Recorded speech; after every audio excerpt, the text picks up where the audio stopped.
and co-host Michelle Bader Ebersole. How's it going, Michelle? See good. that? I'm so you have talented. to say it like that every time. No, but I just had to get out one correct one, Hey, this is 3 weeks in a row that we've been struggling with my last name. Yes. That's okay. That's cool. We all have our own timing. Yeah, I'm talented. So anyways, how have you been? What's been up with you? Good. So, we just got back last night from Boise.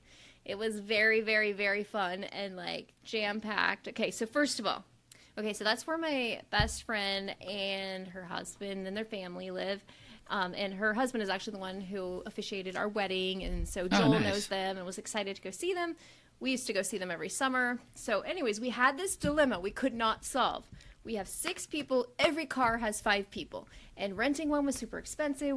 Joel thought of flying us there, but then we'd have to rent one. Anyways, Joel had this brilliant idea. He's like, why don't you fly early and I'll drive the kids? And I was like, yes. So he drove them. I went on a plane. I was there, and it was a 56-minute flight.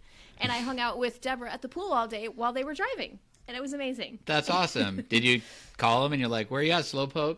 I'm already here. I mean, I would just follow him on Life 360 and, That's awesome. every once in a while. So that was pretty amazing to just fly there and then spend the whole day with Deborah. And then they got there late afternoon. So that was his brilliant idea, which I was like, yes, I love that idea. I mean, I came back with them because Grady, his son, flew out from there. So we didn't have him on the way home. So on the way home, I drove with them. So while we were there, we went whitewater rafting, which is amazing. Nice. I even did what they call ride the bull. You get on the front of the whitewater rafting thing and you're like, ride the bull. That's where okay. You're the one that gets bounced, right? Or something like that? I fell okay. straight backwards. But it was really, really fun. All the kids had a great time. Let's see what else did we water park we went to. We went to a penitentiary, all kinds of random stuff. No trip is complete without it. I know. It was kind of like the last day, and we had these free passes to go to this garden, which was not great. It was like every flower was dead. It was not pretty. But next door to it, and the kids were hating it. It was 102 degrees, and they literally hated it. But there was a penitentiary next door, so that was a little more interesting. And we were like, the lesson here is obey the law. You don't want to be put in a penitentiary. yeah, that's generally not a good fun. thing. I mean, I could go on and on. We did so many fun things. Oh, and Deborah and I and my kids saw the Barbie movie, and I thought it was hilarious. I personally don't recommend it for little kids. It's PG-13 for a reason. So, anyways, I'm not going to get all into that because people are going to be like, you shouldn't see it. But we personally liked it and had fun. And we got to take a picture in a Barbie box, and it was really fun. Let's see what else. It was just That's a great awesome. time. It was a great time. Am not going to see the Barbie movie, so I wouldn't recommend it for your kids. It's difference of opinions.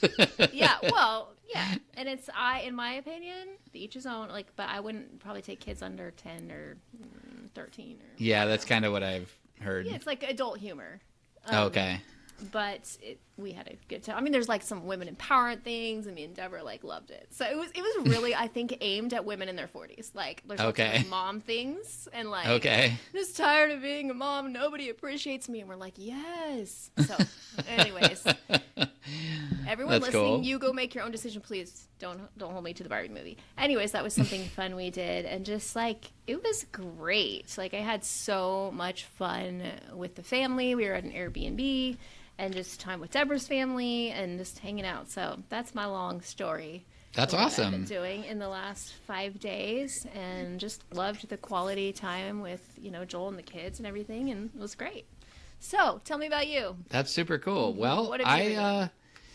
I don't have a whole lot to report. I've been just working. My kids have been going to camp, doing their thing. I do have one huge piece of news to report. So I was having trouble with my phone. Yes.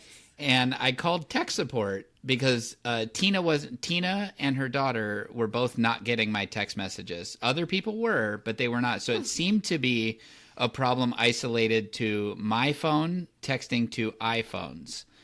So I called tech support, and the guy gets on the phone. He's like, oh, that's interesting. Just iPhones? I'm like, yeah. And he's like, wait, what kind of phone do you have?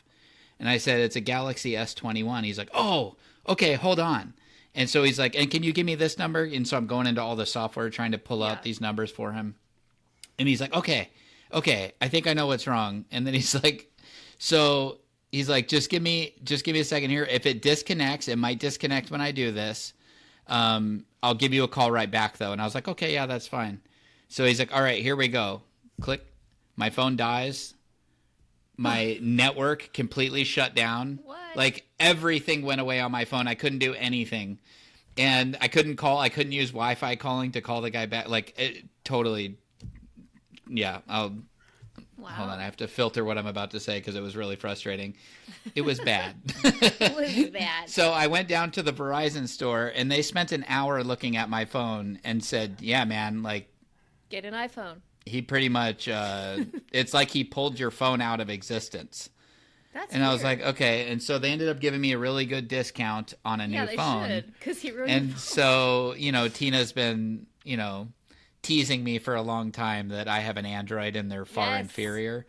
So I was like, you know what? I'm going to surprise her. I'm going to make her super happy right now. And so I was like, hey, does that same discount, does it apply if I get an iPhone? And he's like, yeah, it does. And so I was like, all right. So I made the switch. Nice. And this pains me to say, I have to say it in front of the world. It's better. iPhones are better. Yes, they are. They're better. It's 100%. way better. I love know. it. It's seriously, I know, right?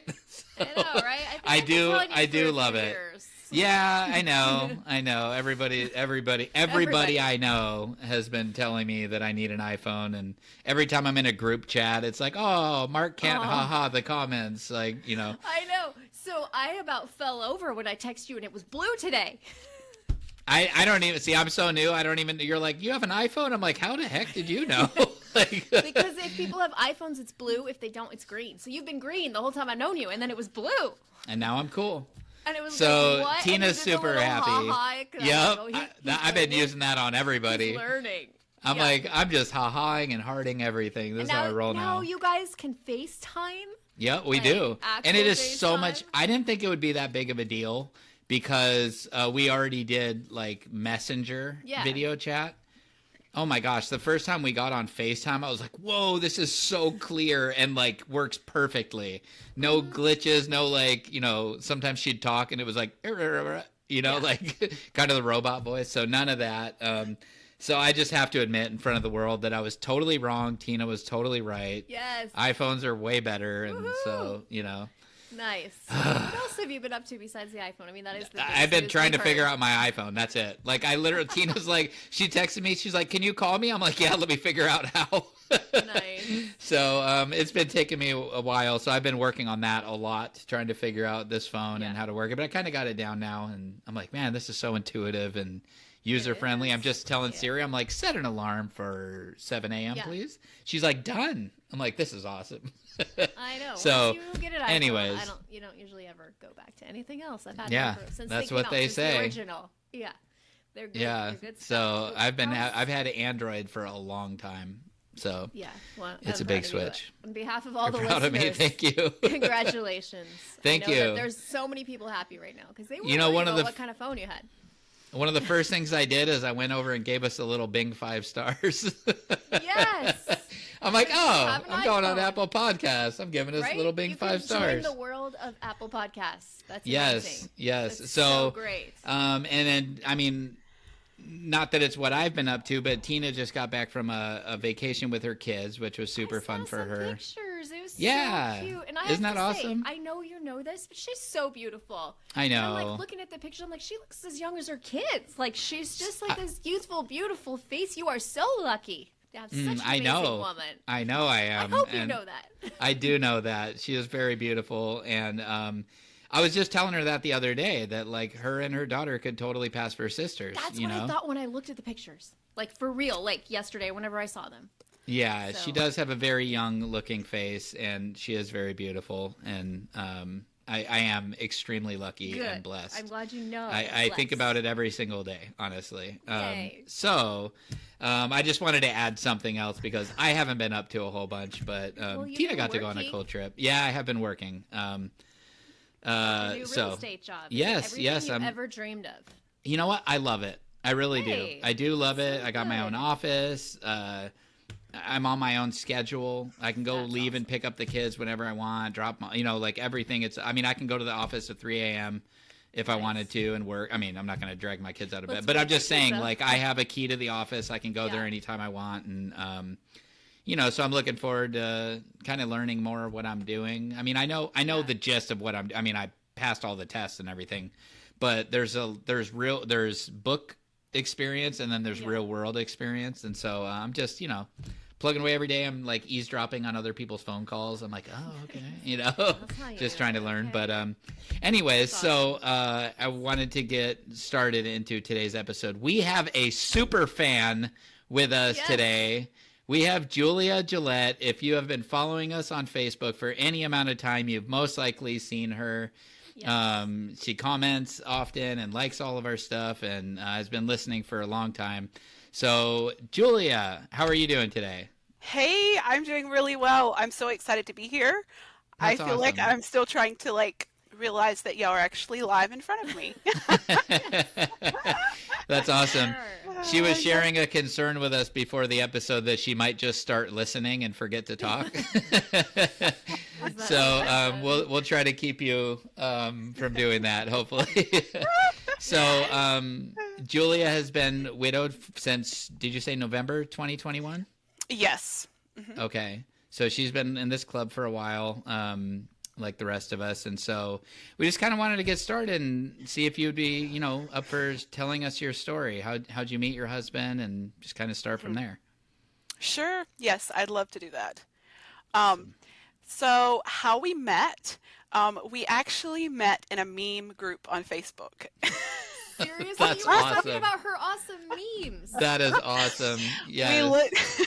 we literally did. There was a meme Facebook group that started during the pandemic, and there were a few people who started it, and there was a lot of current day events, but also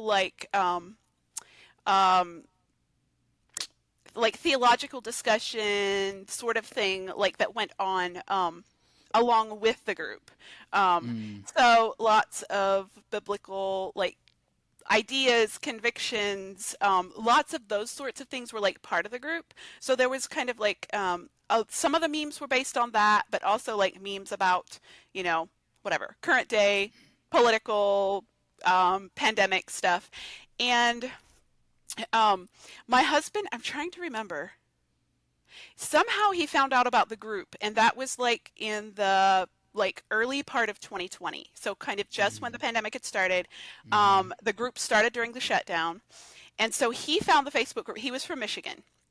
He found the Facebook group in the first couple of months of 2020.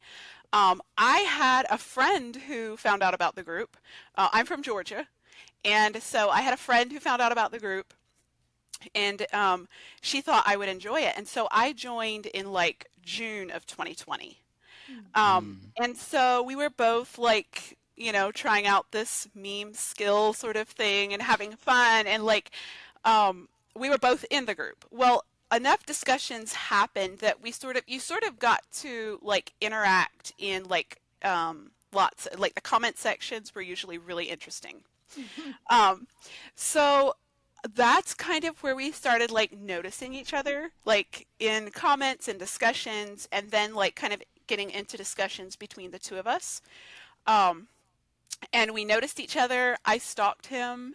I think he stalked me too. And we did that for several months. So from June to October, we were both in this group, kind of watching each other, interacting some. And then October is when he sent me the DM and was like, hey, I know this is really weird, but I've noticed you, and are you interested in getting to know? Would you be interested in us getting to know each other better? And that was where it all started. It was, he felt it took a lot, and he would talk about how crazy he thought he might be to send that first private message. I always told him he was the brave one, but he didn't really believe me because he thought I was the so we met. He started messaging. We talked for a month, and then he flew down to Georgia, and we officially met face to face in the Atlanta airport. Was Oh, wow. So cool. And so he thought that like I was the brave one because I picked up this like man I never met at the airport, and he got in the car with me. And so That's yeah, awesome. that's like how we met. I know it's a Wow. little, Hmm. yeah. I tell people we met online. It wasn't a dating site, but like it happened. You know, everybody's story is unique, and that's a cool Hmm. story. It's not an unheard of way to meet somebody or Uh-huh. something. You know, I mean, that's how it happens. You know, you Yes. communicate and you get to Wow. know each other, or whatever. That's super cool. And then, Yes. how long did you guys date for? So we dated for about 5 months before we were Hmm. engaged. And then, so that would have been like, so we met like officially in November of 2020. We're engaged in April of 21. So it was about 5 months of Oh dating. wow. And then we had about exactly a 3 month engagement to our wedding in July. Wow. Oh okay. So yeah, from Wow. officially meeting in person to wedding was about 9 months. That's Wow. awesome. And so you did Yes. that whole long distance thing too. Yes, You know yes, what Hmm. the that's like. longest. Yes, I do. Yeah. Definitely. Yeah, And it's so, who hard. moved So where? that's what I was gonna ask. I moved to Michigan.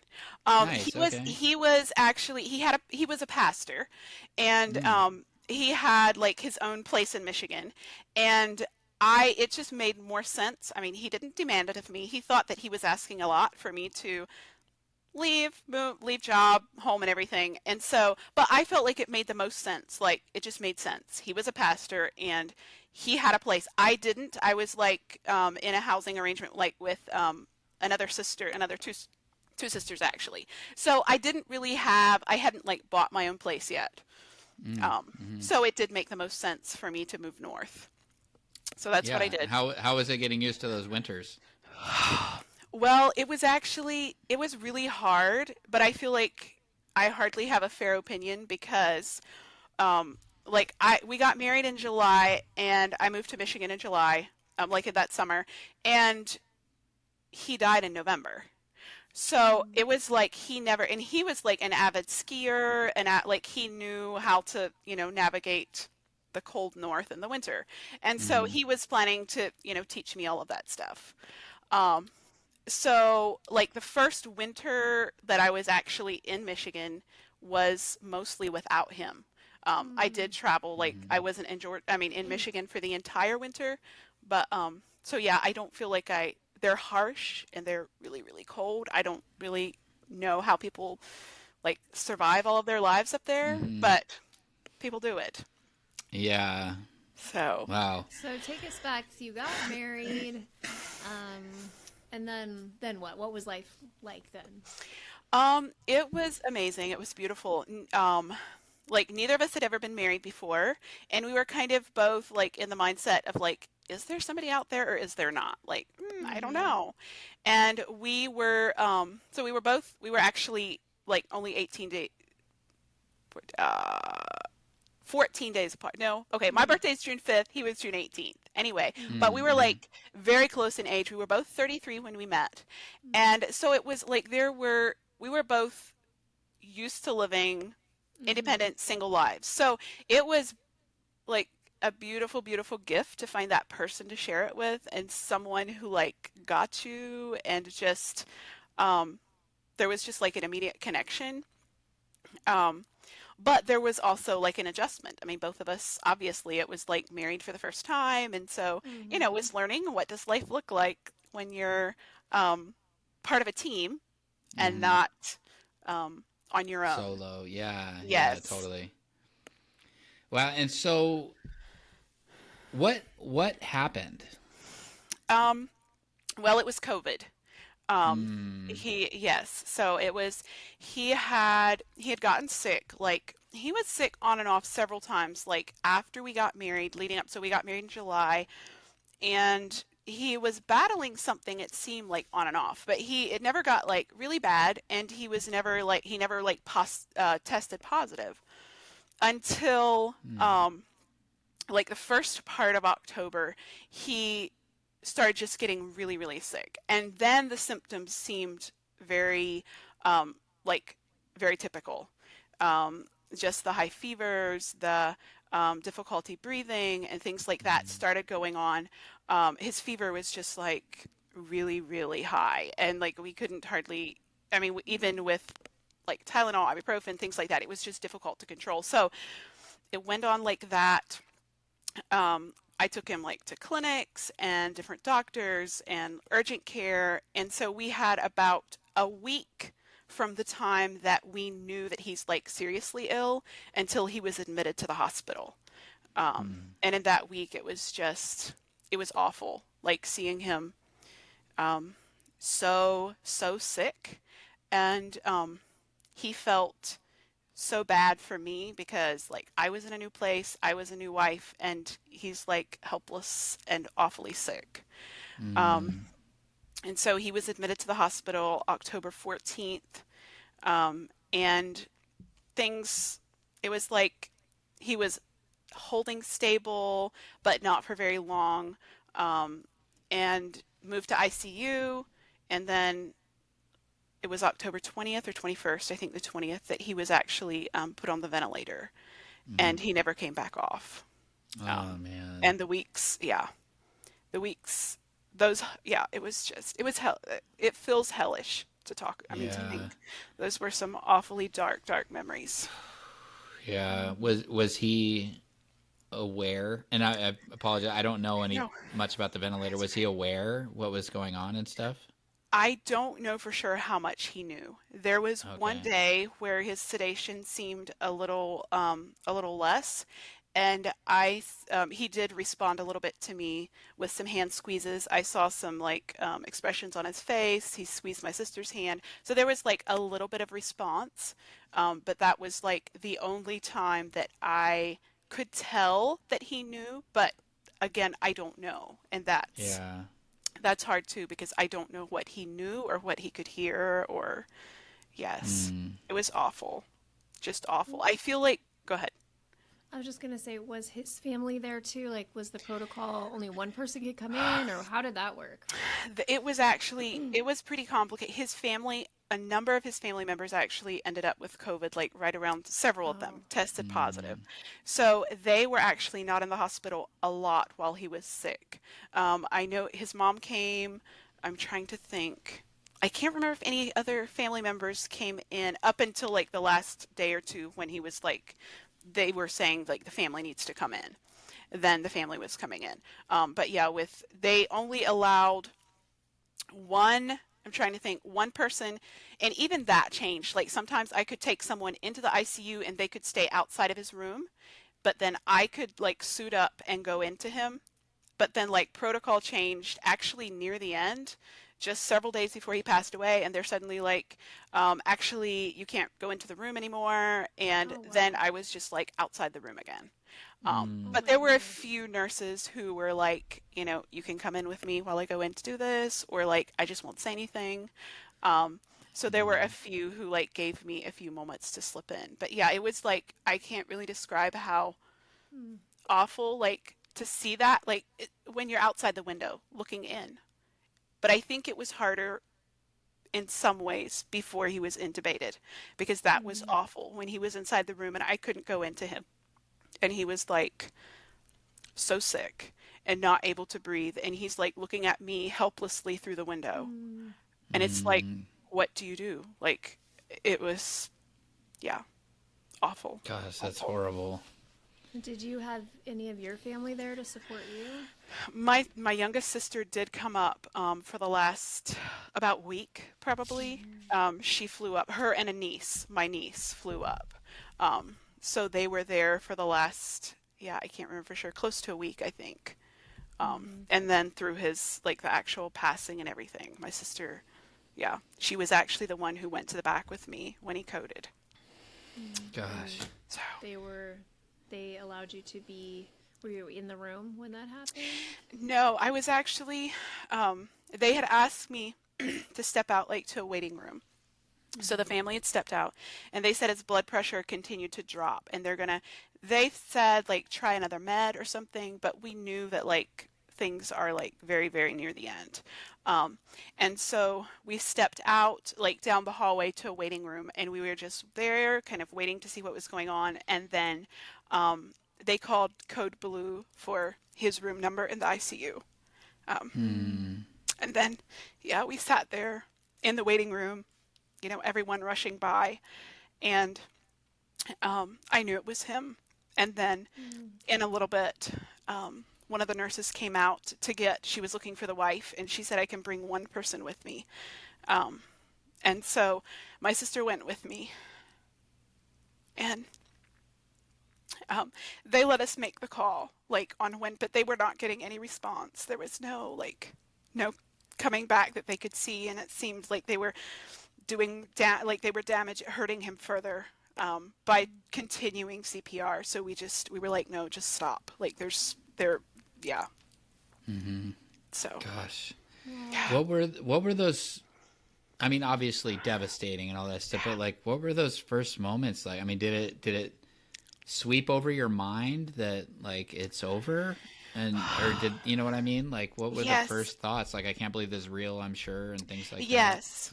That's like definitely those thoughts of like, I can't believe this just happened. And one thing that was so hard is because like all of this was happening far from like familiar life to me. So literally like even the town we were in or the hospitals, like all of those things were like new. I was literally like, I didn't know hardly how to get anywhere yet. So it was like, it felt like I was in a foreign land, and the most awful thing that ever happened to me just happened. But one of the things that I remember the clearest, like in the hospital, the first hours, were just like, I felt so sure. I still remember my mother-in-law asking me, she said, you're going home, or are you going home? She was implying that like, this probably means I will go back to Georgia immediately. And I just remember thinking one of the things that is like the clearest is like, I can't leave. Like, I will not leave Michigan. Like, this is the only bit of us that I have left. And that is one of the things that I remember just thinking in desperation of like, if nothing else, I won't leave. So yeah. Gosh, that's hard. And so you went home to your guys' home? I did. I had people with me for like the first probably a week or two, either family that stayed with me or either family that would alternate like in and out staying with me. But the thing of being at home by myself, it took a little while. Like it did. Because for one thing, I had just moved in. Um, How long had I, you been married at that point? um, we were from wedding to, it was a little less than 4 months. Wow. So yeah, it took a while before I could, actually probably months, several months, I would say, before I could like be at our home, and feel like I could be okay being there with just, well, I did have a dog. Some of my family gifted me like with a puppy just a few weeks after he died. So that helped a lot with just kind of that like Yeah. learning to be alone there because I didn't feel like completely alone. Right. Wow. So you're in a totally different place. Your husband just passed away. Walk us through like those first few weeks to a month. Like how did you survive? What did you do? It was so incredibly dark, and I feel like to answer that question, I'm gonna like back up a little bit Yeah.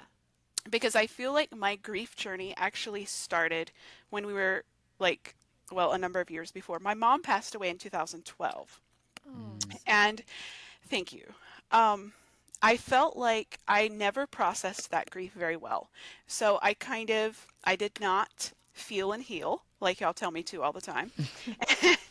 And I ran from it too much. Like, I feel like I grieved really hard initially, and then it was kind of like, okay, I went to college, I was successful, had my career, and it was like, I didn't totally run away from it, but I didn't feel like I was totally honest about the grief and like the continued healing process.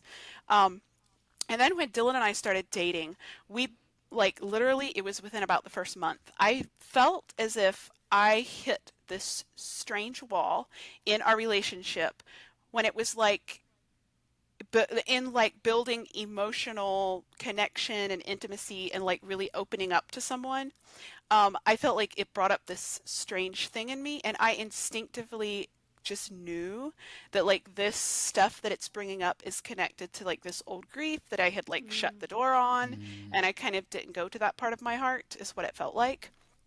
Um, and so grief and my old grief was actually like a theme in our dating. Like I started talking to Dylan about it, and actually between our like when we started dating and our engagement, I actually went through grief share, Very um, good. like processing like the old grief of my mom, losing my mom and stuff like that. And like I still remember Dylan, one of the times that I went to Michigan, he took me to a used bookstore and I bought the book, A Grief Observed by C.S. Lewis. It Yeah. was like on my list of books that I wanted. So like our relationship had a lot of like grief stuff beginning to come up.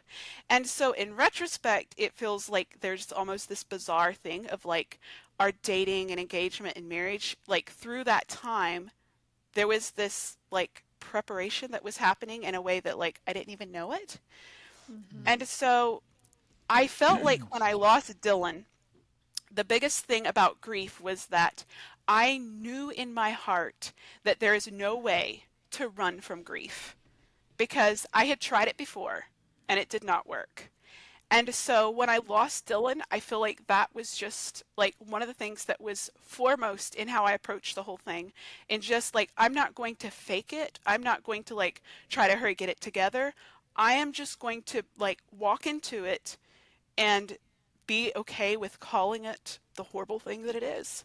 And so the first months I did like I just literally I would say pretty much grieved full time. I mean Yeah. just in our home, spending with family, journaling. I love reading and journaling, and I did like so much of that like in those first months.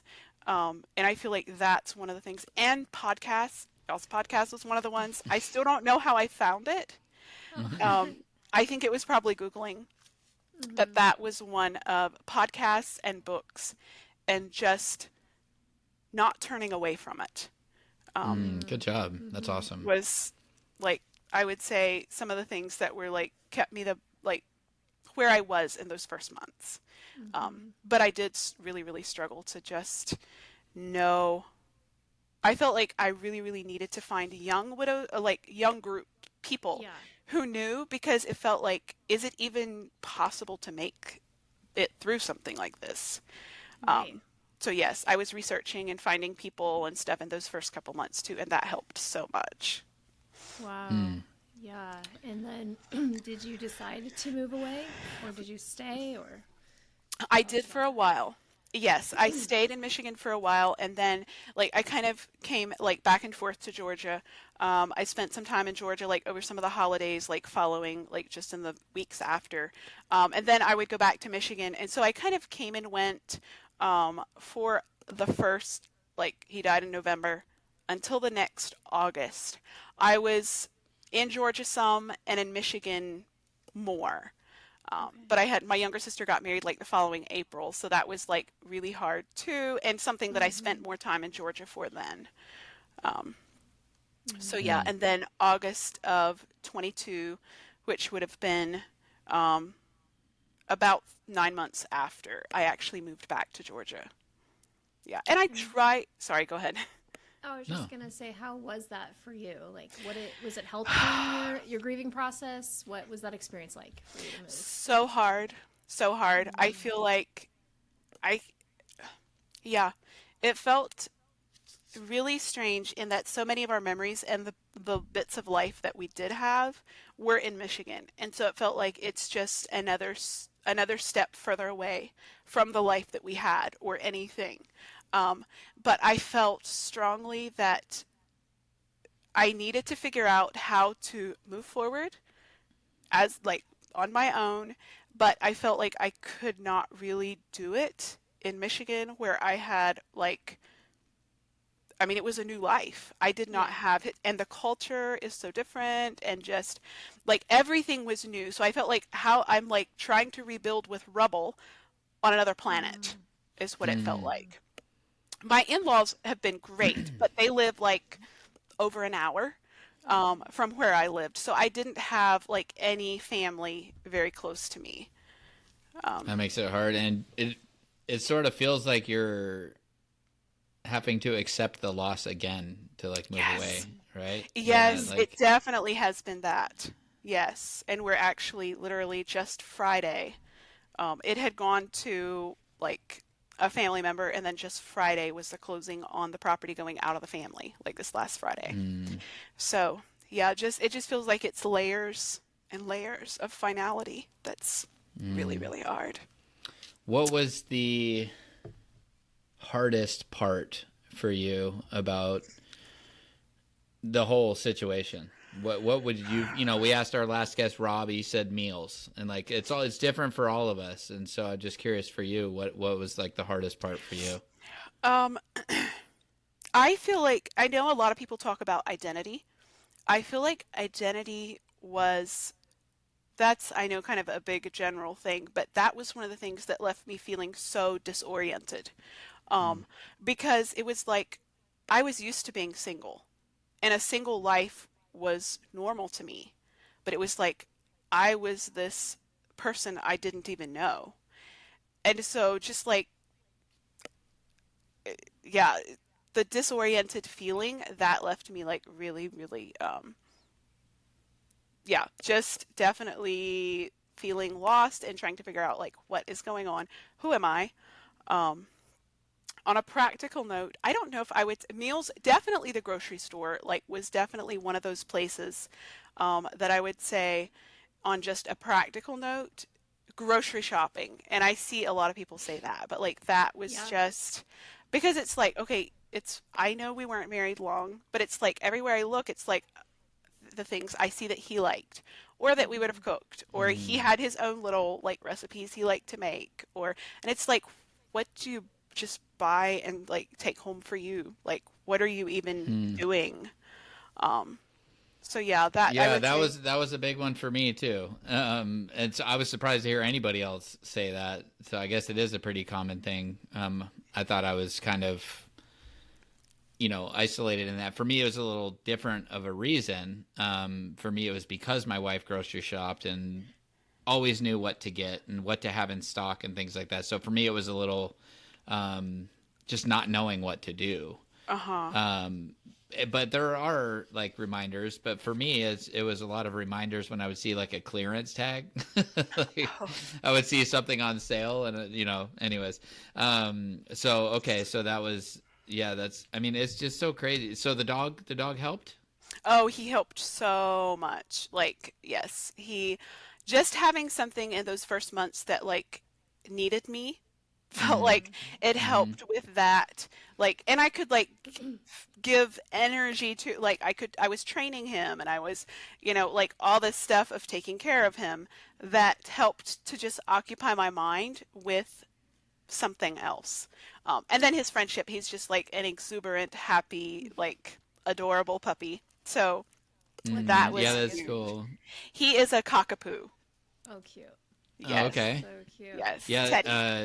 Tina is same thing. She got a dog, and that helped her a lot. I mean, obviously, it doesn't, you know, help Yes. to the degree that you need help, but anything to kind of lighten the load a little bit. But Michelle, don't you also have? I think you have the same kind of dogs as Tina. I'm totally drawing a blank on the name I right now. have a golden Labradoodles. doodle. Oh, Golden golden doodle. doodle. I think Does she have a labradoodle? maybe hers are golden doodles. Actually, They are like half golden they retriever. they Half look poodle. very similar. Yeah. All Yeah, y'all's and dogs look oh similar. my god. Well, and for I think us, I think it is a golden doodle. it was 3 months before Luke died, which was a crazy time to get a dog. But we knew, it was like one of his last wishes. He never had a dog. So it was good in that. Yes, it was very hard sometimes that he was sick and we had the dog and all of that. But it was like the best thing for me and the kids to have him afterwards, too. So I'm Yes. completely understanding what you're saying. It was a big distraction for all of us to have him to take care of and to play with and all of that. So I think it's very good and very therapeutic. So, okay, so you move back to Georgia. At that time, do you have like a good church family or like Christian people supporting you and surrounding you? What was your support system like?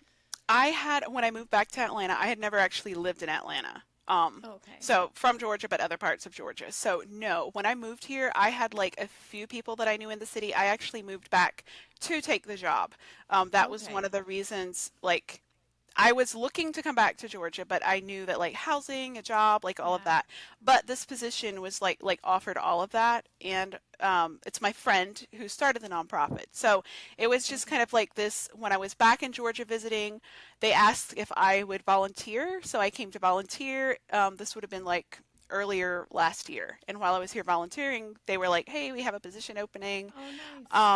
And so it felt like at that point in my mind, I had pretty much come to the conclusion that like I have to figure out how to move forward, and I really can't see that I can make it like work in Michigan. Like it just Mm-hmm. looked too massive.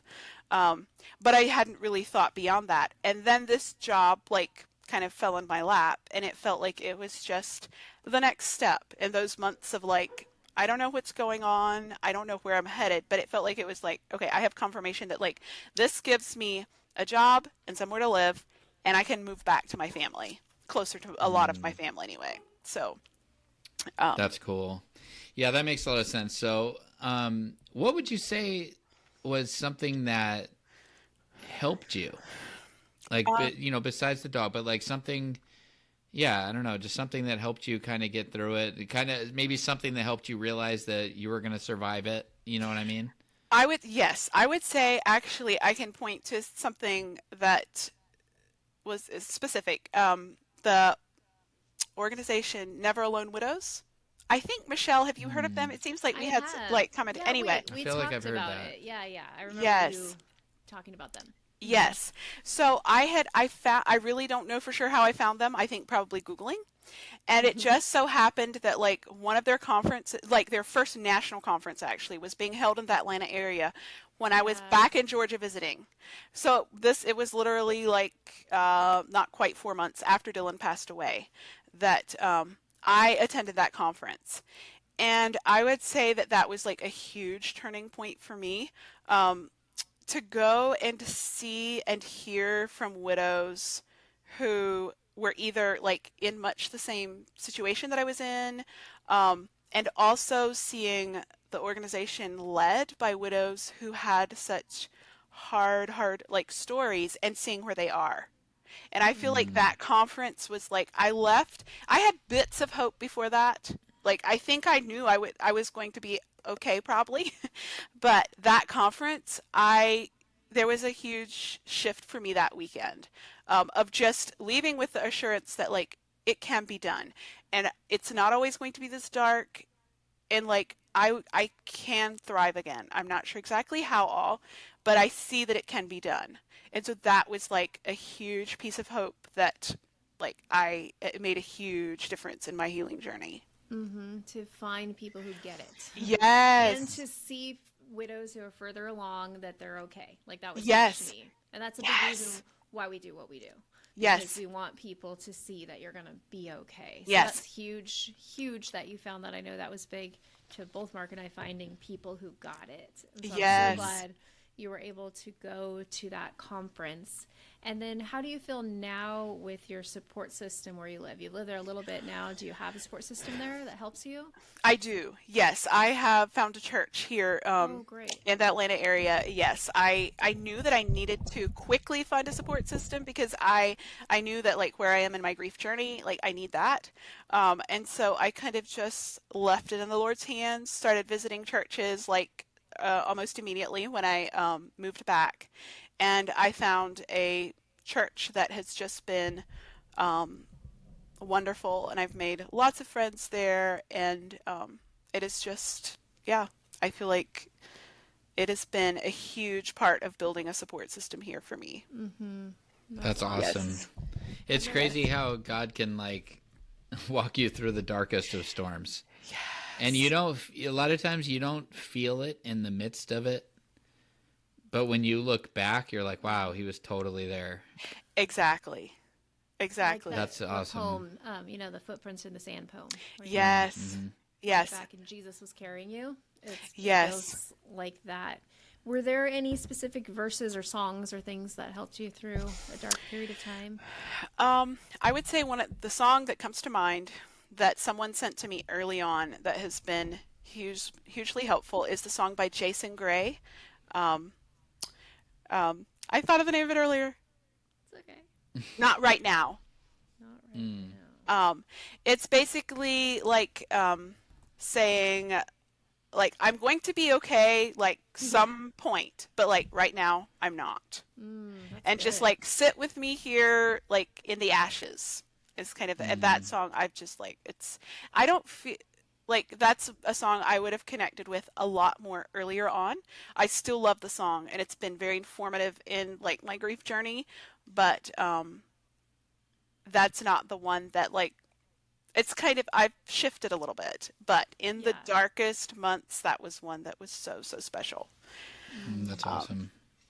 as far as What? I'm go ahead. Oh, you go ahead. You ask about a verse. I feel like that's actually reading the Bible has been like not the easy. Well, reading like is kind of off and on for me. Like I feel like my concentration level is kind of off and stuff. I feel like the Psalms is just like one of the places that I find myself connecting the most. Um, and one of the things that I've been doing, I feel lately with like some hard things that I've been going through in like relation to grief and stuff, it's just Psalm 23, but like reading the first verse and stopping. Like, Yeah. the Lord is my shepherd, I shall not want. Mm. And just believing that He will and can and has provided what I need. Yeah. Um, and so yeah, I've That's good. found that like that has been helpful to like sit in that. That's good. So, what would you say to a brand new widow? What advice would you give him or her, widow or widower? I think one of the things I would say is just like don't try to make your grief look a certain way. Just focus on like letting go and feeling what you need to feel. That's good. And That's also really good. one thing that I feel like I've struggled with some is like letting the pressures of like other widows, widowers, or other people who've like faced loss. When you hear the stories of like, God was so close and he was so evident and he was like so present in those, there are parts of my story that like I do not at this point see the redemption or like it Right. was so dark and so awful. And I feel like just not forcing yourself either to say that like it's okay and that like you saw God there if there are times that you didn't like just be honest about what you Mm. feel That's and good. how certain seasons felt. That's really, really That's good. really I good. like that. That's really great advice. Yeah, it's hard sometimes to maintain a positive mindset when you're going through so much negativity. Yes. So just kind of to add on to what you're saying, I think it's also really important that people don't feel like you're saying like they need to perform a certain way. Like, Right. we've obviously mentioned before, but like if you're feeling negative, that's okay. If you're feeling positive, that's also okay. Yes. And so yeah, I was thinking about that as you were talking, and it reminded me also that Tina shared something with me that she got from her sister that I'd never really heard this analogy before. I wrote it down so I'd remember, but it's like a camera focus. So what you focus on determines on what you miss. And so it's like a camera. So if you point the camera at something, you might blur out the background and focus on the thing, but you could also focus on the background and blur out the main thing that's right in front of you. And I kind of, in my mind, I kind of viewed it a little differently also that like, so in Southern California, there's a couple beaches in particular I'm thinking of where you have a cliff on the back side of you, and then you have the ocean with the sun setting right in front of you. And you can point that camera at the cliffs and get a picture of some rocks, or you could just turn around and change your perspective and you see all the beauty. And I think that's very like applicable to the widow journey, is because now you don't always feel that way. You don't always feel like focusing on positive things, but but it is sometimes a choice that we can make to try to see the good in any situation. And if we know that our salvation is secure, then there's still beauty in the world. And obviously, Daryl, not Daryl. Oh my gosh. Dylan. Dylan, Okay. thank you. Sorry, I knew it was wrong right when it came out. Sorry. Dylan, obviously, being a pastor, was a believer, and you know that he's in paradise. And so there is always something to look at that you can see positivity in, because, like you've heard us say before, where he is where we all want to be. Mm-hmm. And so, gosh, I'm so glad that I went through this journey as a believer. Yes. Oh, yeah. Uh-huh. It would just feel like such a train wreck to go through it not having faith. And Yes. gosh, just, yeah. I mean, I can't even go down that road because it, like, you know, just the things that people must have to go through that don't have faith. Because we all three of us, and, you know, most everybody listening, we always had that to hold on to, that we knew where they were, or where they are, or whatever, however you say it. But, so yeah, anyways, I got a little off track there. Sorry. You know how I do. You're a listener. I just go down the rabbit trail sometimes of thoughts. I like it. So, Julia, what are your thoughts on dating again? I feel like it's really complicated. In the fact of, in some ways, in many ways, it feels like I just did it. Like I just did it.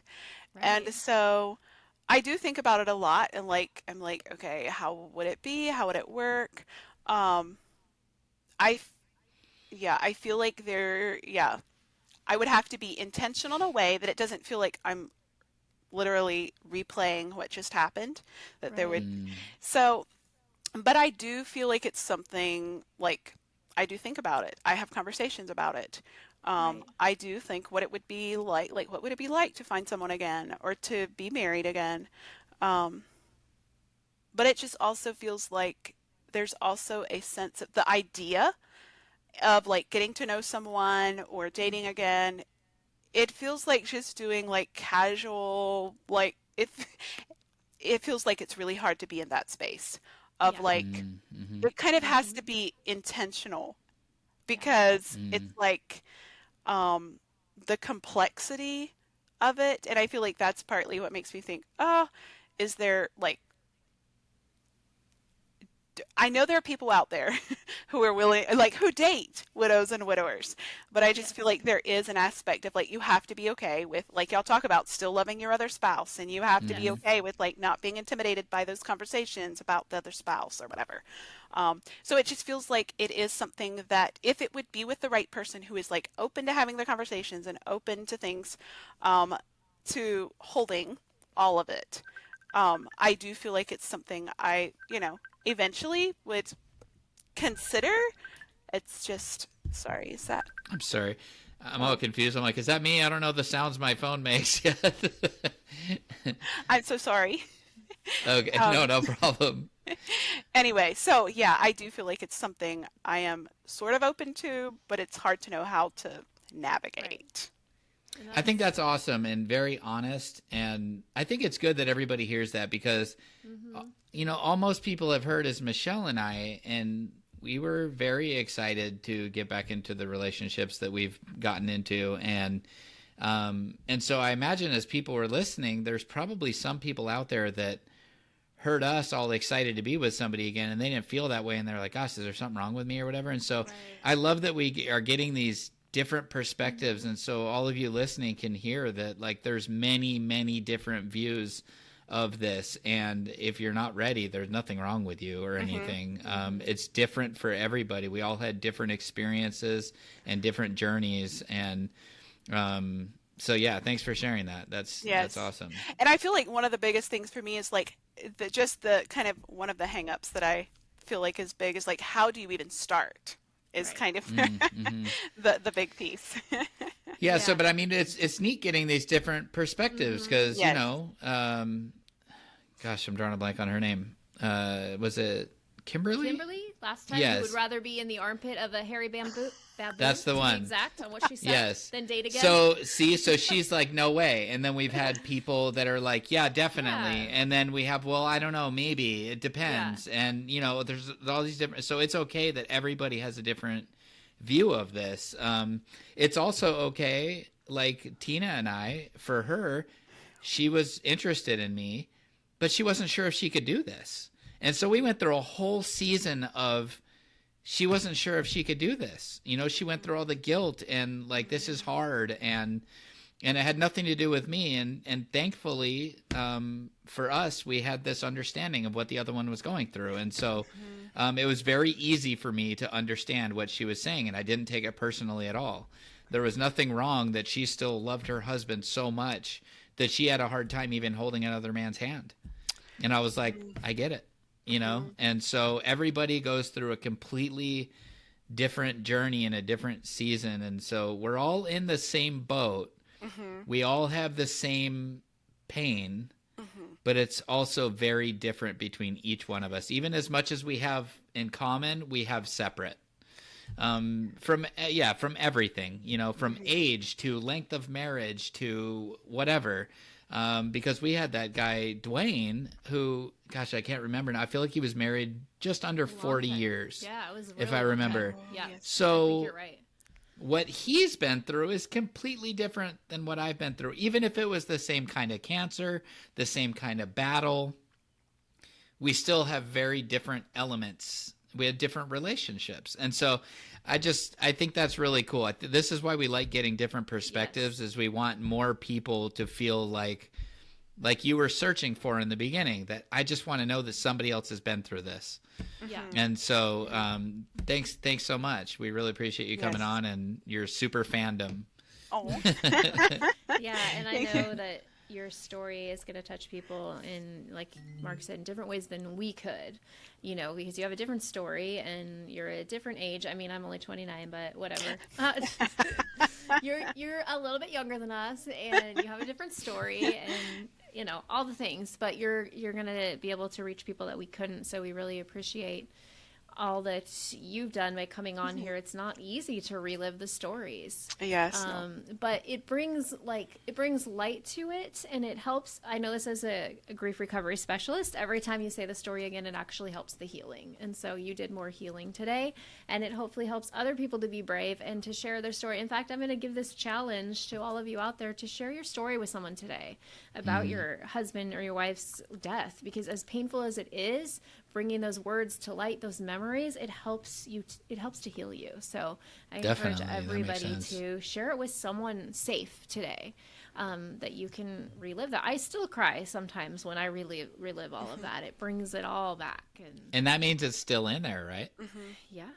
You know what I mean? Like the pain is still, so like Julie, I don't want to embarrass you, but you're going to be on YouTube, so you're going to be famous. But I mean, I could see you getting a little teary-eyed as you were talking, of course, and we could hear it in your voice and stuff like that. That means it's still in there. The pain is still in there, and so it does help to talk about and to get it out and stuff. So, Michelle, that's great. That's great advice. Thank you. Yes. I am a grief recovery specialist. Yes. Could I say? Pro. Oh, no, go ahead. Add one thing that I thought about. The question earlier that y'all were asking, like the hardest thing, one thing that I did think about that was probably one of the hardest things to get through, was the first wedding anniversary. Like the first wedding anniversary of we had the top tier of the wedding cake, and we had the all of that sort of stuff, and what in the world do you do with that? So that was probably one of the hardest things to navigate. So anyway, how hard that would be, just thinking, because I've been married about 4 months, just 4 months and 2 weeks. Oh, wow. And just imagining what that would be like to then be at the 1 year anniversary and be like, he's not here to celebrate. And so I'm so sorry for what. And so sorry, what do I not know? Is the top tier that you freeze it and then eat it on your 1 year? We did not do it, but I actually is that what it is though? Yes, yes. Okay. I was actually not planning to. One of my friends insisted that it's frozen and sent to Michigan with me. So thanks to her, we did have it. It was okay. It was it was okay. Yeah, I did it was on a my year first- frozen cake. Yeah, my first wedding, and then so this time I was like, I don't want to do it, so we didn't. Oh, But yeah, That's everybody's wise. got to do it once, I guess. That's awesome. I didn't know that. I kind of picked it up from the context that's what it was, but I never heard that tradition before. Yeah, it's pretty interesting. But then it takes all the space for a whole year. And Yes. you know. Yeah, where are you gonna put all the chicken nuggets? I know, right? I know. So, any other questions, Mark? Gosh, I can't think of anything right off the top of my head. We Just asked do a lot. appreciate you being here and Well, just being a fan of the show. Thank you. yes. Thank y'all. For real, like I spent in those first couple of months after I found y'all, I can still like in my little house in Michigan and on my long, long road trips to Georgia, I spent literally hours and hours and hours like binge listening, and it felt like that was even before the Widows Conference, but like y'all were the first context that I felt like I really had, like I found people who got it. So yes, y'all have that's been awesome. a huge part of my journey as well, so thank you. Oh, that's great. Well, thanks for sharing that so with good us. to hear those kind of things. Like we say before, sometimes we're just talking, and like, so it's good to hear when and we do get lots of emails and messages, and we love hearing it because this just started as an idea. Let's do this little podcast thing, and now just to see it 2 years later, almost every week uploading episodes, to see that it's really starting to grow a lot and just reach all of these people, and like that's really the goal. Like our goal has not been let's make a lot of money off of this, like Even though we're making hundreds of millions of dollars. of thousands of millions, yeah, lots and lots of money. How do you start a podcast again? Yeah, right? Yeah, let me tell you, it's a big money maker. But no, for real, our goal is like, I mean, ultimately, our goal is to affect people for eternity, like to share our love for Jesus and how He helped us through this journey, you know, and then practically here on earth, like showing people how to survive this, because we were made to live life and live life abundantly from John 10:10. Like that's what life is about. Like God didn't allow us to go through this just so that we'd sit here and do nothing with our lives. Like we are made to thrive, not just survive. And so it's really why we're passionate about this. This is why we do this week after week. And yeah, that's why we're here. And so thank you for giving us some good feedback like that. Of course. And yeah, You're welcome. Mark, do you want to wrap it up in prayer? Yes. So we're obviously going to pray for you, Julia. But I'm also adding this on, as you kind of overheard us talking about at the beginning. We got an email that I'm hoping that in addition to praying for Julia, that all of you in the audience will lift up Kim here in prayer. I'm going to read her email. I just came upon your podcast and wanted to thank you so much for what you do. My husband, Chad, was killed in a car accident on June 9th of this year. I turned 47 the day after his death. I am obviously devastated and had no idea the depth of sorrow and desperation a person could go through. I am walking with God, but having trouble feeling as though I'm really connecting with Him.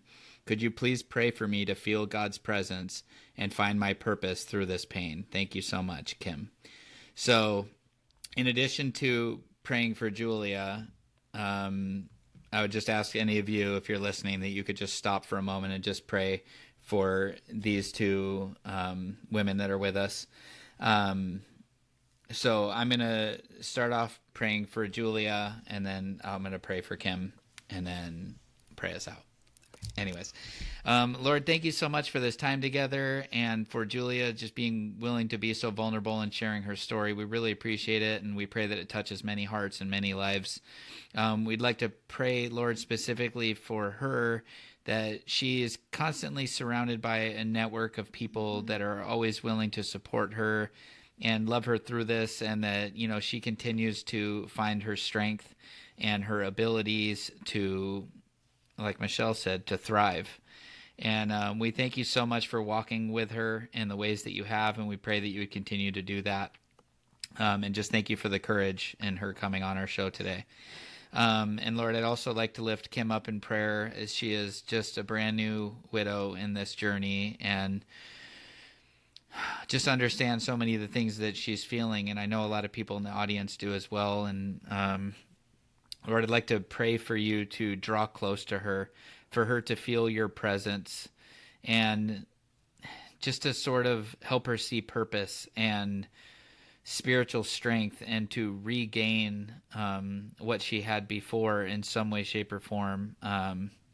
Gosh, it's so hard. It's so hard to like know what to pray for somebody so fresh in the beginning. But Lord, I just pray that right now in this moment that you would just place your hands on her shoulders and just comfort her and let her feel your presence, your mighty, mighty presence. And we ask all of these things in Jesus' name. Amen. Amen. Amen. Well, if you liked this podcast, if you have Apple Podcasts, do Mark like I does, did. and give us a little bing, 5 stars on Apple Podcasts, Spotify, anywhere you listen. And it actually tells us how many listeners we have on Spotify, which is awesome. I wish there was that for Apple too. But isn't it across all platforms, or is that just on no, Spotify? if you look at our little Anchor podcast thingy, it says how many Spotify listeners. So there's like the downloads, and then there's the Spotify listeners. And we learned. So we're way bigger than I thought. No. Yes. We actually learned that we're in the top. I think it's like top 50%. Like we learned that from that guy we did that interview with. Anyways. Go share the word if you like it. You can also, I posted it on our Widow Goals page, Widow Too Soon page on Facebook. You can go see we have like all the episodes like on this website. I mean, you can get that from podcast players anyways, but we are now putting the transcripts. If you are visual and you want to read it, it's actually really entertaining. It has our names and all the words we say. That is on widowgoals.org/Widowed Too Soon. I'll put that in the link too. You can go to that and you can go to any of the episodes and see the transcript if you're like, I just want to read some fun reading entertainment. And again, like I shared the last couple times, we are now under my nonprofit Widow Goals. And what we do in Widow Goals is we do podcast and social media support. We do grief support. So we give grief recovery. We give out scholarships to widows so they can get support in their grief recovery. And then we also do events which are local to me now. Hopefully someday national. Actually, Julia, you talking about that was like, man, we need to get a retreat or something going. Yes. And we need to make it for widows and widowers. And like have men and women speakers and like get all these people together to show them. Yes. But like, yeah, it got me all excited. So anyways, we'll be working on that, figuring out how in the world to put that together. But I'd love to do that. So when we get more funding for Widow Goals, we might be able to do that. Anyways, I was saying all that. So if you've been touched by this ministry and you want to give back to it, there is a link where you can support Widow Goals, which is a nonprofit and a tax write-off. So I think it's all the stuff I want to say. If you want to be a guest, you can email us. New email, widowedtoosoon@widowgoals.org. Find us on Facebook, Instagram, all the places. If you just look for Widow Too Soon. Okay, I think I covered everything. So I think you got it. Mic drop. I got it. Mic drop. So thanks again for being here, Julia. We really appreciate it. Thank y'all for having me. Yes, and we will see you next time. All right. Bye. Oh, okay.